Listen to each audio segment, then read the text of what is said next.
Iritziak ipurdiak bezalakoak dira. Denok daukagu bat. Baina ez duguna izatsa da. Ugaztunetan ohikoa den gorputzaren atal bat. Noiz galdu genuen izatsa? Ipurdia begiratzen hasi aurretik, begiratu zure sudurrari. Istripu larririk ez baduzu izan, sudurzuloak berantz dituzu. Ahorantz. Grezieraz behera kata esaten da. Eta sudurra rino.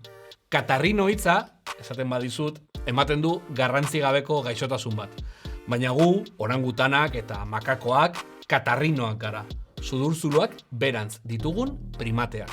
Gizakiok zein orangutanek ez dugu izatzik. Baina hau ez da guztiz egia. Bizkarrezurraren amaieran badugu hezur txiki bat. Koksis izenekoa. Koksis.